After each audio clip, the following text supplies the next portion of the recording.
What does Joe want? Right. What does Joe need? Where's Joe coming from? What's his experience?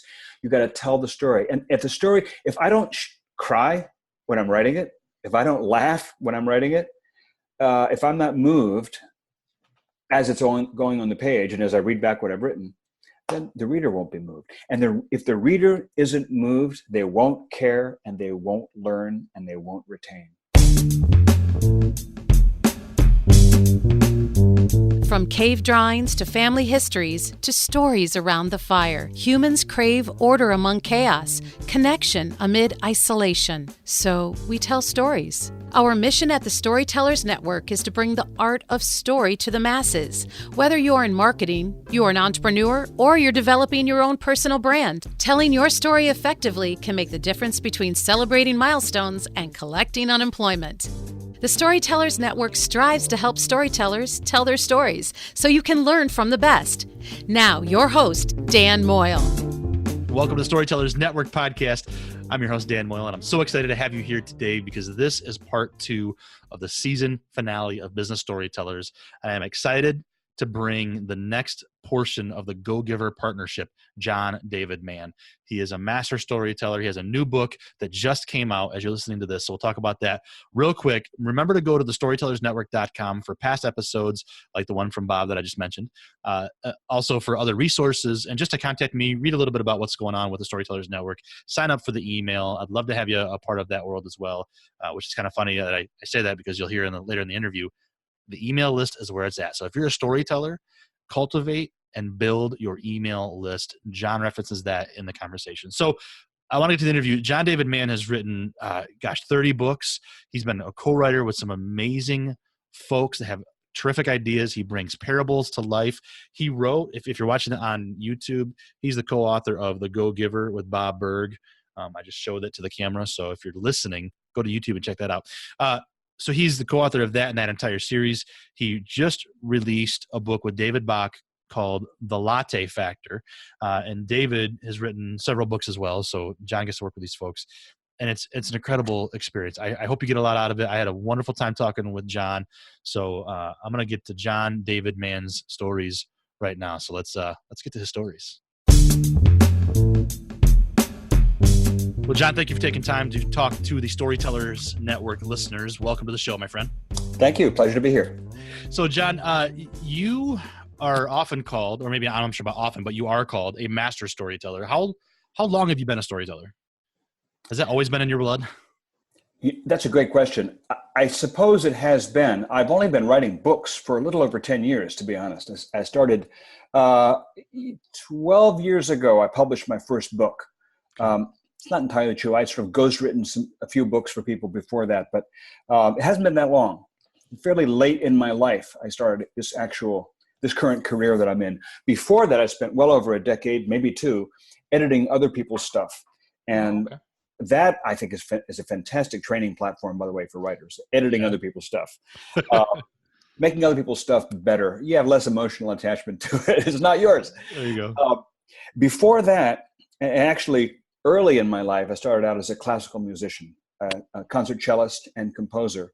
And I do think that my years as a composer really do inform the writing process for me. There's a lot about that sort of the musical structural nature of composition that bleeds into writing. And I was probably telling tall tales when I was little. So there you go. Weren't we all? It's interesting, John, because that's the second time I've heard someone reference their musical training, maybe the third time, in actual storytelling and writing. So it's very fascinating. I love that. Yeah. So now you mentioned ghostwriting. Is that, and editing, obviously. So you can, gosh, your storytelling professionally goes back quite a ways. Is ghostwriting something that storytellers can do to kind of start and make ends meet? Maybe is that kind of a thing? Oh yeah, I think there is a huge and will always be a huge demand for writers who can basically take somebody else's story and tell it, shape it, craft it, put it into words. And whether you call that ghostwriting or co-authoring, there's different levels of that for me. I've written some books where my name does not appear. It's true ghost in the sense that I'm invisible. Not too many, mostly I've written books where it's somebody else's story, like a memoir, or somebody else's message in a nonfiction book that I've put into words for them, and I get listed as a co-author. And in some wonderful cases, for me, wonderful, they're like Bob Berg. Bob Berg and I are a true partnership. It's not, Bob's idea and John's ghosting, or John's. It's like 50-50. Put the two of us in a barrel, shake it up, and it's a mix of both of us. Yeah. But I do think that editing other people's writing, editing other people's stuff, shaping other people's stuff into an article, into a blog post, maybe into a book, into a story, all the way to memoir writing, telling somebody else's life story, I think is fantastic training for a writer. And, if it's your entire lifelong career, it's a great career. It's a lot like being a movie actor. Like I just watched, it'll still be on people's minds even when this comes out, Bohemian Rhapsody. Rami Malek doing a stunning job of becoming Freddie Mercury. But every year there are dozens of fantastic biopics that come out where some actor or actress has inhabited another person's life and brought it to screen. Writing someone's memoir is a little bit like that, because you have to some extent, inhabit the person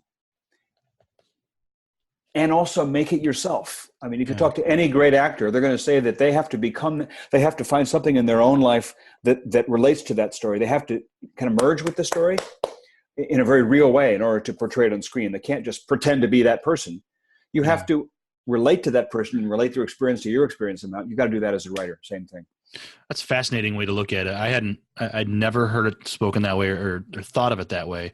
What a challenge to be able to take someone's story and become them and write alongside them. That's incredible. Yeah. And it's a blast. I mean, and this is beyond superficial differences. I've written memoirs for women, for men, for conservatives, for liberals, for the young, for the old. My first was a 19-year-old kid. I've also written for a guy in his 70s. I mean, superficial differences, but there's something in their values, in their experience, in their mission in life, in their personality that you can click with and go, yeah, I'm that person. Yeah. I feel that way. So it sounds like you have a natural curiosity. Is that kind of where it starts for you? You love to dive in with somebody? Yeah, absolutely. And it's a curiosity, not so much for details as much for essence. Okay. Although you got to have details too. That's part of it. Sure. Yeah, of course. And how do you start that process? How do you go through that process? Do you have to be in the same room with them? Do you start through communications? Do video chats? How does that work? So every book is sort of the same 3-part template, and it varies how that applies depending on the book project. And the 3-part template, and I say this because I just wrote my 30th book, and with the exception of one, all those books have been partnerships with another co-author. So it's always in the context that I'm speaking. It's in the context of partnering with somebody else. So the 3-part template is: part A is absorbing the other person, however much of that person I need to absorb. If it's their life story, if it's a memoir, or the principles that they want to get across, if it's a nonfiction book, or kind of the essence of the ideas they want to get across, if it's a parable. Absorbing that person's stuff. And that, if it's a memoir, it's better for me on the phone, not in person. I'll have usually 1-hour conversations or less. I rarely go longer than an hour. Half an hour, 45 minutes, 50 minutes tops, usually. I'll do anywhere from, 8, 10, 12 to 20 phone calls, however many it takes. To get the whole story, and follow-up calls to get more details and to answer questions and clear up confusion. So I'll do a lot of investigation through phone calls. I have a transcriber I've worked with for over 10 years, and she transcribes every phone call. I do them myself sometimes. Usually I give them to her because it's a lot of typing. And then I work with those. In some cases, absorbing the other person might be reading their blog posts, reading articles they've written, going to hear them give a lecture. It might be, reading a book they've written. But whatever the case, I go, like David Bach, The Latte Factor. This book's just come out. David is a teacher of personal finance, but he's also a life teacher. He's a wonderful, wonderful man. The more I work with him, the more I came to appreciate the profundity of his message and his mission. Well, I went and hung out with David for a day in New York City, where he lives. I read a bunch of his books. I highlighted them. I hung out with him for one day. And we had a number of phone calls, and boom, I was off. So it varies depending on the project, how much time I need, how little time. Yeah. That's part A, absorbing the person. Part B is writing the draft, and that's just me in my little room with the door closed. I don't tend to do that in partnership. I tend to do that by myself. I get a draft of the whole book. And then the third phase is taking it from there, is, showing it to them, going back and forth, adapting, changing, reshaping, all the way from working with my co-author to working with proofreaders and early readers and so forth. Yeah. Fascinating. I love that idea. Absorb, write, finish. Yeah. And I mean, gosh, much like being a podcast host, one of the things that I love about it is being able to talk to folks, learn, just have a conversation, deep conversation. So you get to do that for 8, 10, 12, 20 hours, just hang out with somebody and get to know them. And what an incredible array around you of people. That has to be incredibly invigorating, I guess. I'm right now 3/4 of the way through a novel, which my first time ever. And this is, I feel like for 10 years, I've been taking walks in the neighborhood, and now I'm walking the Pacific Crest Trail, or the Rockies. Yeah. It's monumental, but I'm doing it all with my friend Brandon Webb, my former Navy SEAL, with whom I've written 5, I think, nonfiction books. His memoir, a few other memoirs of SEALs he's known, and then some principal books, Mastering Fear and Total Focus. This is our first fiction together. I'm doing all the writing, but it takes place in an aircraft carrier, and the hero is a psychologically damaged Navy SEAL, and I've never been either one. Yeah, fair enough. A SEAL or an aircraft carrier. Yeah. Actually spent a day on an aircraft carrier, but to do it. But so I have to just absorb as much from him as I possibly can to be able to just chunk in the brain and then write from there. Yeah. What a cool way to be a storyteller. I am excited. I'm learning something new right now. I love that. It's now fun. you referenced Bob, and so the book that started all this for me was The Go-Giver, which I tell you, I love it. That's awesome. So for those listening, if you go to the YouTube, you can see David and I both have a copy of it, and we're showing it off. I love it, and I had heard about it, but then somebody that I know through social media said, you should talk to Bob Berg. And I reached out to Bob, and he was like, yes. And by the way, you should talk to John. And so that's how this all came together.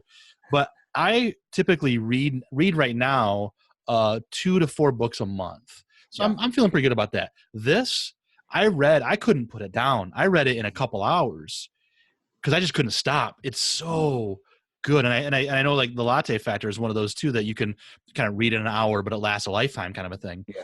Man, what an incredible skill. How do you as a storyteller hone that skill of just keeping people enthralled? Is it just a matter of keeping it short, or what do you do? One thing I'll say about The Go-Giver that's been incredibly gratifying it's been over 10 years now. It came out, can you believe it? It came out 11 years ago. So wow. Over the years, one thing Bob and I have both heard over and over is people who say things like, I don't really read books. Not like what you just said, but rather, I don't read books, or I haven't read a book since college, or, I might read a book a year.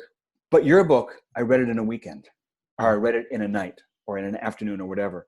And I love that. I love that because I love the idea of reaching people who don't read books. Mm-hmm. That's why, by the way, David and I did Latte Factor. David had all these best-selling books, sold millions of copies, but he said, but there's like tens of millions of people who are never going to even pick up The Automatic Millionaire or Smart Women Finish Rich, his other books, because it's a book like this, and it's intimidating. People don't read those books. I know a ton of people who think that 7 Habits of Highly Effective People was one of the most influential books in their lives. When I asked them, did you read the whole book?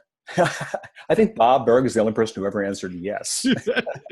It's too big, man. Yeah. Anyway, so you asked how does that work? It is, to an extent, keeping it simple, but it's 2 things. It's 3 things: keeping it simple, keeping it real, and by real I mean, parables are really easy to do poorly. how that works is you have an idea you want to get across. You have like 3 principles or 4 principles or 5 principles or 2 principles, whatever. You have some concepts, structure of concepts you want to get across. And so you have to work that all out, and then you come up with a character. We'll call him Dude. And then you have another character. We'll call her Sally. And say, how do they, that's maybe Dude and Sally, maybe they're married. Well, maybe they're, I don't, you make up a story, and then you get Dude to say those principles, and you get Sally to say those principles. And all it is this 2-dimensional thing of thinly veiled characters that are just kind of there to say what you wanted to say in the first place. And it feels like a lecture, like a disguised lecture, and it's boring and nobody cares. Yeah. And that's why so many people think that parables are dumb. Not because they're dumb, because they're not, because of what I just said. They've been approached that way or something like that. The way the great parables, and there's so many of them, the way the great parables are approached is, yes, there's this idea, but the author sat down with a character who was real. And what is that like in The Go-Giver? It's Joe. What does Joe want? Right. What does Joe need? Where's Joe coming from? What's his experience?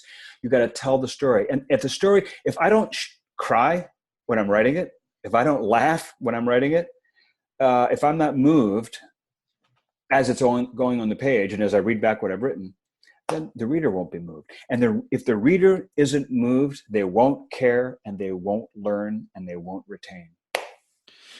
Is that why stories are so powerful? I mean, You say parables, but stories themselves, because they move us? Yes. The stories move us because they are like us. They are like it's like we get to experience our life or some aspect of our life, or our life as we'd like it to be, or our life as we hope it won't be. We get to experience our life in some way through that story. And grow through that story. It's real. When people see a great biopic, like again Bohemian Rhapsody, or they read a story like The Alchemist, Paulo Coelho, or they read a story like, even The 3-Minute Manager, which is a very simple parable, and it doesn't have a lot of character development or like that, but you experience something through that story that you grow with, that you change with. It's real. Yeah. So let's talk about the Latte Factor.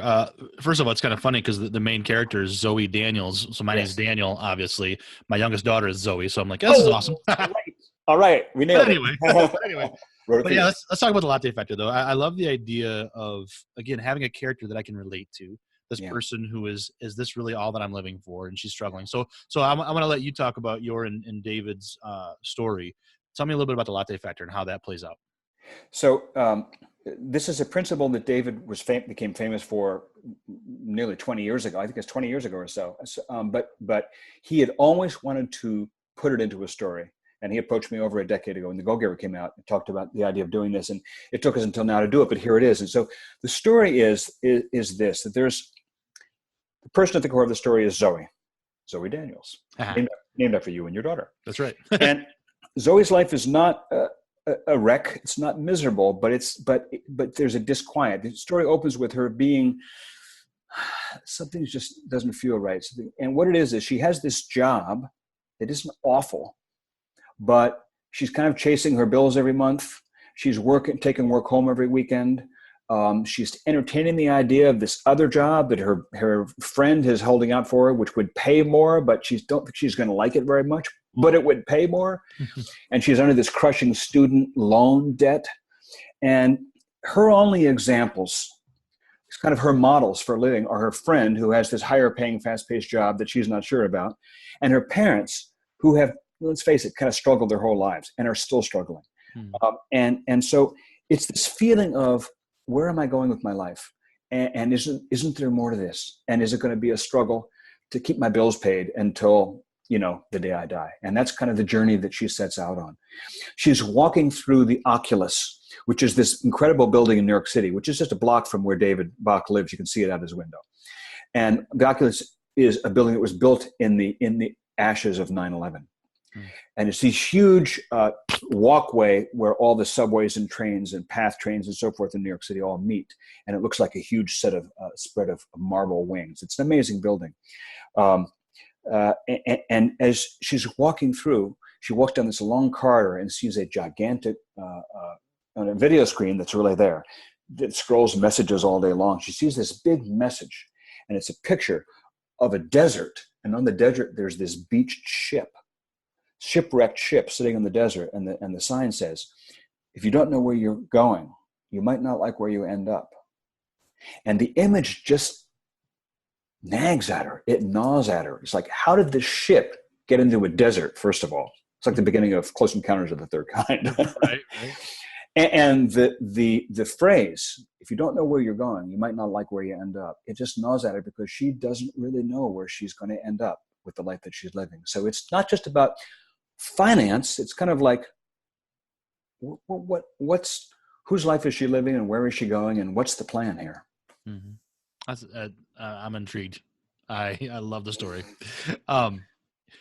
So you sat down with David and talked about his principles and everything. At that point, do you say to him, I have this idea that this might work, or do you just take all that and go back and come back with a finished product, a draft, and say, here's my idea? I'll answer that question. I'll first say, by the way, when I interviewed David for a magazine article once before The Go-Giver came out, and I really liked the interview. He has very simple principles of saving and investing and how you manage your personal finances. It's very, on the face of it, it's very black and white and mechanical, right? Yep. Dollars, cents, money, spending, earning, saving, blah. But what he said in the interview, he said something that stuck with me. He said, I believe that, I can almost remember it word for word, and this is like 20 years later. I believe that each one of us was put here on this earth for some unique purpose that only we can fulfill, and that most of us aren't doing it because we're spending our lives chasing our income, because we've leased and loaned our lives rather than owning our lives. And my mission is to help people own their lives so they can do what they were put here to do. Man, this is not just a money guy. This is a life guy. I like this guy. So I'd always wanted well, the idea of writing with him was very, very exciting. Answer your question. David was more involved in the writing of this book than most of the co-authors I've ever worked with. Bob and I work very closely together. Bob Berg and I, we've done a lot of books together. But David, I presented to him this idea I had for the first chapter. I sketched it out. I had an idea like 12 years ago. I sketched it out. And I gave it to him, and he said, that's terrible. It doesn't work at all. I was like, what, really? Didn't see that coming. I didn't either. I thought it was a brilliant idea. I thought we were almost done. He was like, that's terrible. He's really funny, but he's so energetic and so active. He just like blurts it out, and there it was.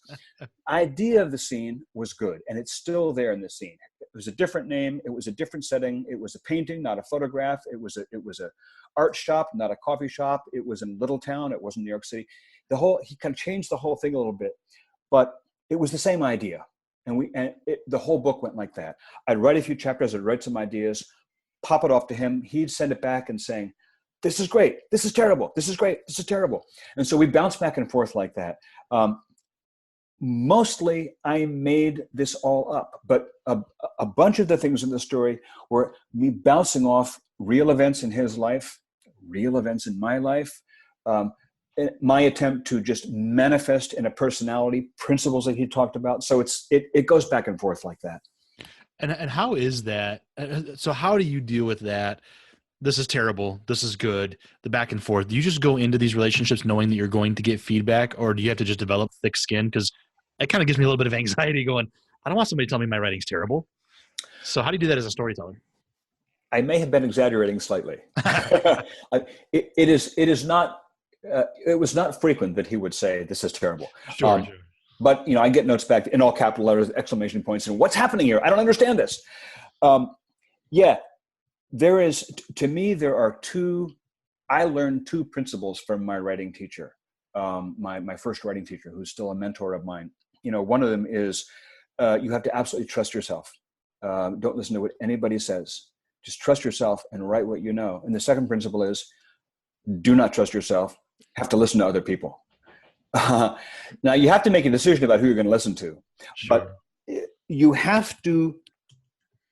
The first thing is, and probably everyone's heard this, but it's really, really true. Whether you're going to write books and be a professional writer, or you're just writing emails, or you're writing blog posts, or you're writing newsletters in the course of your other business, whatever the context, if you're writing anything, you are going to write garbage. I know it because everybody writes garbage, and you have one of the possibly the biggest secret to becoming a good writer is to be willing to write garbage, willing to put stuff down that just makes you cringe. If you read it, don't read it, just write it, just put it down.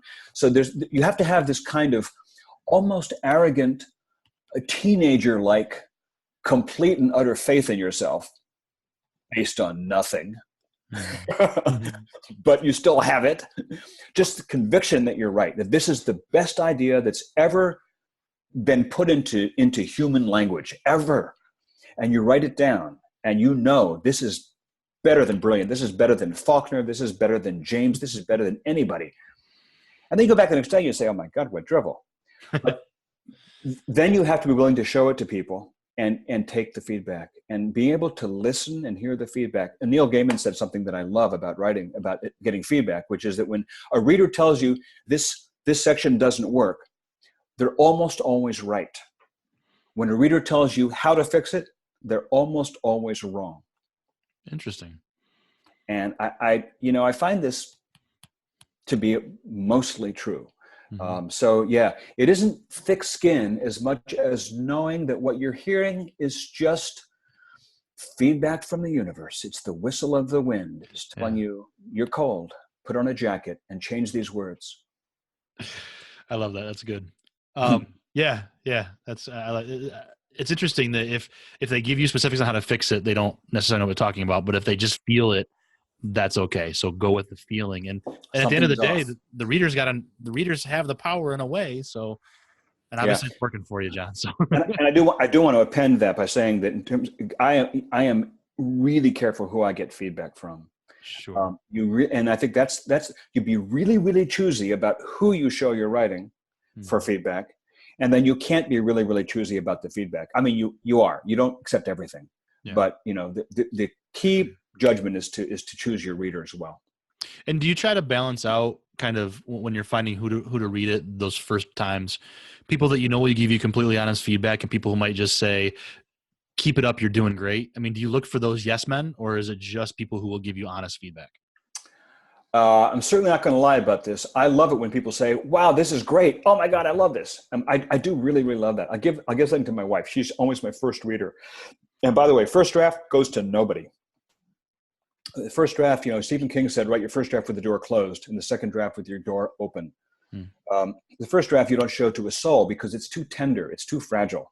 But once you're done and you're ready to start to show, I'll show my wife and she will go through and she'll mark up things that she loves. And yes, I admit it, I love that. But mostly that's not what I'm looking for. Mostly, I already kind of know when I think stuff is good because if I didn't love it, I wouldn't have left it on the page. I'm mostly looking for people to say, something didn't ring right there or there. And again, they're not always right, but often. Yeah. There's something to look at. So John, let's get back to business storytelling. So we're ending my season right now of business storytellers. And when I interviewed Bob and I was getting ready to interview you, I thought, man, what a great set of books the Go-Giver series is to help us. I mean, I don't know if it's necessarily to win in business, but it is in part. I mean, I walked away thinking, I want to be a connector. Yeah. Like I want to connect people. And so, I mean, being a business storyteller, have you thought of yourself in that way? Or are you thinking more of you just help others tell their story and sometimes it happens to be business? So before I was involved in writing, really, I was in business. Okay. I mean, I started out as a musician, classical musician, cellist, composer, but then I morphed into nutrition and health, holistic health. And then from there I went into business and I spent maybe 2 decades, a while as an entrepreneur, and I was in sales. I was in direct sales, and I was in writing and sales journalism.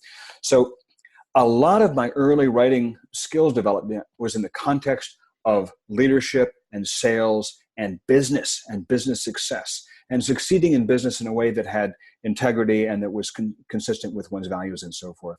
So yeah, I mean, I've always sort of come from, curiously enough, that sort of business storytelling context, and I've gradually moved into other stuff that I do. But yeah, that's where it started out for me. I've always believed that a principle that works in business works in life, and a principle that works in life works in business. It's a different context, but it's the same humanity. Sure. Yeah. I mean, people are the ones that are doing business, so that should make sense, right? Yep. Excuse me. That's awesome, man. Gosh, there's so much to just kind of sit here and talk about. Uh, what do you find is one of your biggest challenges as that storyteller when you're working? What's one of the biggest challenges that you face that you've been able to overcome, hopefully? Probably the number one challenge is the voice in my head that says, that tells me negative things, that says I don't know what I'm doing. That said this is not working. It said this is hopeless. And I've been doing this for over 12 years. I've just written my 30th book. I've had a handful of New York Times bestsellers, a bigger handful of national bestsellers. And you know what? I sit down to start writing something, and within the first half hour, most of what's going on in my head is, oh God, I don't know what I'm doing. I don't know. This is not working. This is no good. And I have to take myself by the hand and say, Johnny, that's just a voice in your head. And I have to, it's what I said earlier, I have to allow myself to go, you know what? Okay, I don't really know how this works, but that's okay. I'll find my way. Here, a belief that I have, it's kind of, it sounds metaphysical. I don't really necessarily mean it that way, but is that whether it's a blog post or an email or a book, that there's the stories that there is a story that wants to get told. And it's not me, it's the story that wants to get told, whatever the source of that is. And my job is to hear it and not get in the way. And so it's kind of like that, is getting myself out of the way. Mostly my doubts, self-criticisms, self-castigations, mostly it's getting that out of the way and letting it go. That after that, the rest is all technical, and being open to critique and being willing to rewrite. I am very, very willing to rewrite. I will rewrite and rewrite and rewrite and rewrite like a maniac forever because I enjoy it. It's like a craftsman sandpapering the edge of the cabinet until it's just, like glass. Yeah. You like doing that. So you have to be willing to rewrite, but it's that the initial impulse of getting the voices out of the way and letting yourself just go with it. That's the hardest challenge. All right. And it's kind of bittersweet to hear that, because on one hand, I'm thinking, okay, it's not just me. Right. On the other hand, I'm thinking 30 books, all these bestsellers, and you still battle it? Man, I got a long way to go. I do, but as the voice is going, there's also a part of me that says, okay, you know what?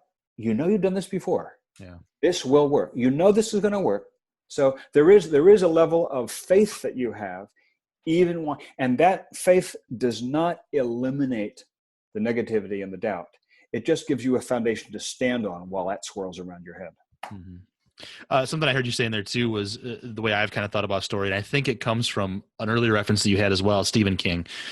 Been a fan of his forever. I read On Writing back when I was in high school even. I thought, I want to be a writer someday. Wonderful book. An amazing book. I mean, seriously, storytellers, go check that book out. But I remember him saying in it, and I think in other interviews as well, is like the story is in you.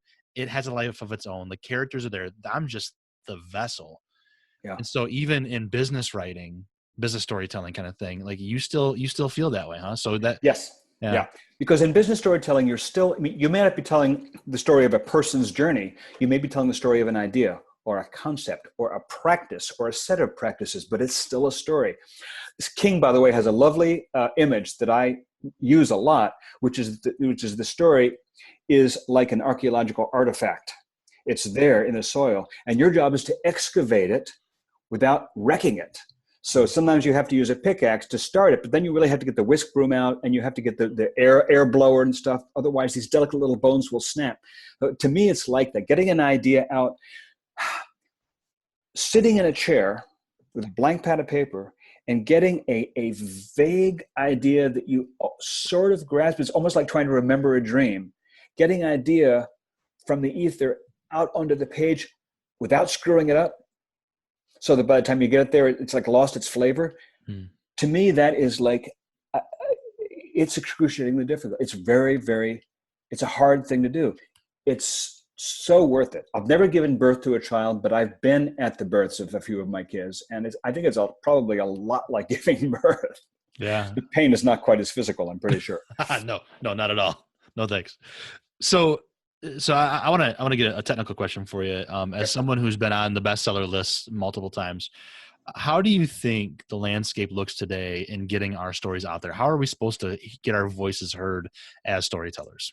I mean, the issue of getting yourself heard, there's kind of two different issues. There's the issue of writing the thing.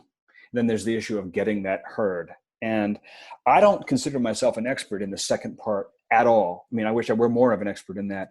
I think it is exceptionally difficult, but then again, it's always been exceptionally difficult. In some ways, it's harder today because the marketplace is more and more and more crowded. There are more and more voices. There's more and more books. But in some ways, it's much easier because we have these platforms, self-publishing and self-promotion through the internet that are so phenomenal. I think that,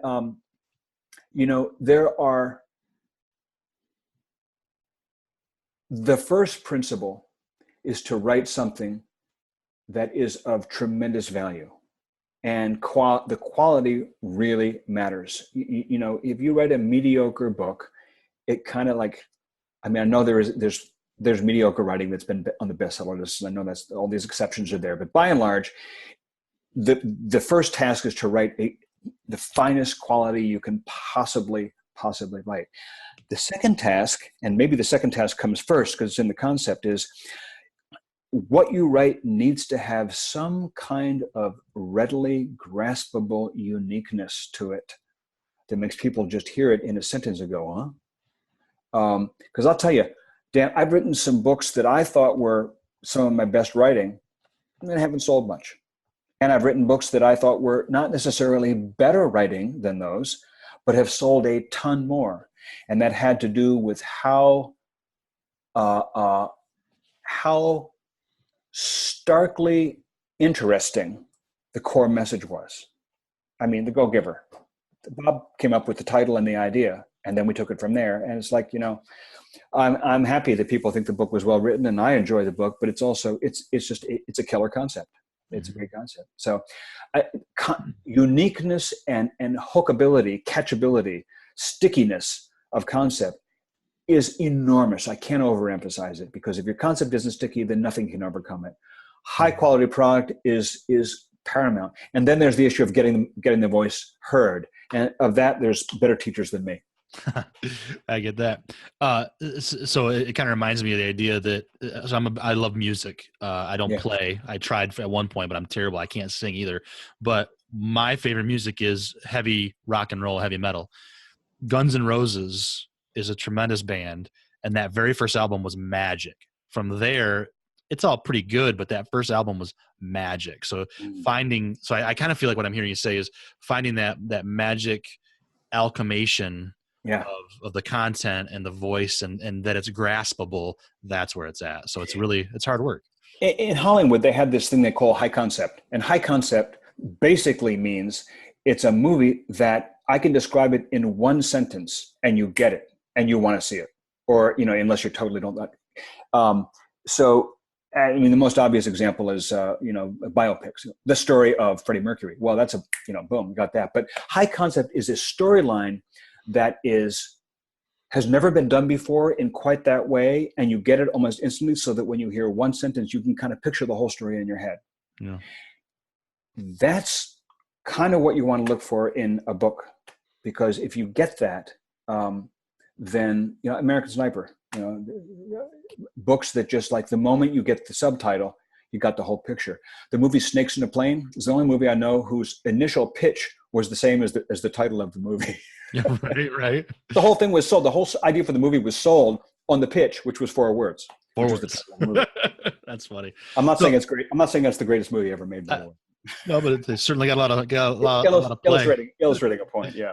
So I read recently the idea that to get the word out and kind of thing is, and I want to know your opinion on this, that it's not just about the writing, but it's about selling it, and they're called bestsellers for a reason. So is there a part of you that has to be that salesperson for your own work? There is. Yeah, there really is. I think one of the greatest misconceptions about writing among non-writers is the idea that your publisher is going to go sell your book. Publisher is not going to go sell your book. Publisher is probably not even going to market your book. I mean, the publisher may do some marketing depending on who you are and what the book is, but by and large, this may be somewhat different in the fiction world, and I don't have a lot of experience in the fiction world, by which I mean novels and mysteries and romances and all this. But I mean, in the nonfiction world, this is really true, which is that every successful book has had a successful salesperson, and that's probably been the author. I have an enormous privilege, which is that I, by and large, work in co-writerships, in partnerships with a co-author, where I do the writing and the co-author does the marketing. So Bob Berg has been spreading the word of the Go-Giver for 10 years. You know, Yeah. Brandon Webb, the Navy SEAL, goes and goes on talk shows and goes on TV and goes on the radio and talks about, you know, his experience as a Navy SEAL sniper. I write the book, he tells the story. Yeah. So yeah, but someone needs to go out there. And, you know, I'm with you right now doing this in part because I have this book. This book just came out, and that's what I'm doing. Even though I'm not the guy that does the promotion, I go on podcasts and talk about it because ultimately, the author, need to connect with your marketplace. The most, and I will say in terms of marketing, a lot of people say, and I believe them, the most significant and important piece of your whole marketing approach as an author is to cultivate your email list of your followers, your fans, your core readers. People who, when you just write an email saying, I've got a new book coming out, they're all going to go, ooh, can't wait. And they'll read it, they'll buy it, they'll read it, and they'll tell their friends. It may only be 10 people, 50 people, 200 people, 80 people, whatever the number is, that's your core. And that I know that you do need to develop. And then all of the rest is gravy. Awesome. That's great advice right there. And I keep hearing that about marketing in general, whatever you're creating, whatever product you have, cultivate that email list and communicate with them regularly. Even in this social media world, as ancient and obsolete and boring as email sounds, at this point still in 2019, the email list is the way that is most commonly, most effectively utilized by successful authors. Awesome, John. Man, I could talk to you all night. This has been incredible. You have so much information. You embody the go-giver spirit. So thank you for that. Well, thank you. I'll get to my last question here in a minute. Okay. But I want to give you a chance. What's the best way for people to find you, to find the Latte Factor, and just to connect with you as a storyteller? Okay, easy. Latte Factor, first off, you can, anywhere that they sell books, there'll be the Latte Factor. But you can also find that book, links to buy that book, links to buy any of my books, read about books, download sample chapters, read excerpts, et cetera, my blog, and all that is in my website, which is my hub of everything I'm doing. And the website is just my name, John David Mann, M-A-N-N, johndavidmann.com. Perfect. And that's where you find me. Awesome. I'll link to that in the show notes and the link to the new book and everything. So John, if somebody, you obviously have a huge passion for storytelling, and I don't think you're going away anytime soon, but if somebody said to you, John, you're done being a storyteller, you got to find something else to do, what would be your last story that you'd want to leave as your last one? My plan at this time is at some point, I don't know exactly when, it might be 10 years, 8 years, at some point, I'm going to go back to composing music. And what I want to do is to step from the page back into the orchestra pit, choir loft, whatever the context might be, probably choir loft. And I want to, my wish is to go off on a chorus that I wrote myself and leave the world with some music that it hasn't heard yet. Music can be a huge part of storytelling. I mean, I want that to be one of my seasons. Is I think entertainment and talk to some composers and musicians because there's so much story in music that we don't think about. Oh yeah. So, not only that, but it moves people so powerfully. I mean, whether you're talking about Guns N' Roses or Freddie Mercury or classical music, which is my background. My dad was a choral conductor. When I do write, it'll probably be for chorus, for choir, setting of great text to great music. Mm-hmm. But whatever the context, stories told through music have been moving people since, Homer, since Gilgamesh, since beyond. Yeah. So it's a great thing. It's cool because my grandfather, my maternal grandpa, who's my only living grandparent, he was in a Bach symposium for a long time. Oh, wow. So, and I went to a few performances. Of course, I was, my young teenage years or whatever, and I don't get it. But I can look back now and think, man, what an incredible experience. So I hope you get back into that. Yeah, I definitely will. Well, thanks for your time today, John. I really appreciate it. My pleasure. Thank you so much for having me here. And there you have it, ladies and gentlemen. That was John David Mann. What an incredible conversation. I had so much fun with that. I hope you enjoyed it. And if you did, please consider sharing it all over the place, social media, text it, tell somebody, whatever you can do. And go to the show notes and visit John's website and check out all his other writings. Buy the Latte Factor. What a great read. Just concise and a great little story. So there you have it. And while you're at the storytellersnetwork.com, go to the contact page, hit me up, send me an email, or join the email list off the subscribe page as well. So there you have it. Hey, I appreciate you listening. That wraps up this season. Coming up the next season, I got some entertainment storytellers. So I hope you enjoy that. I'll see you next week. Until next time, here's to telling our stories and having our stories to tell. Cheers.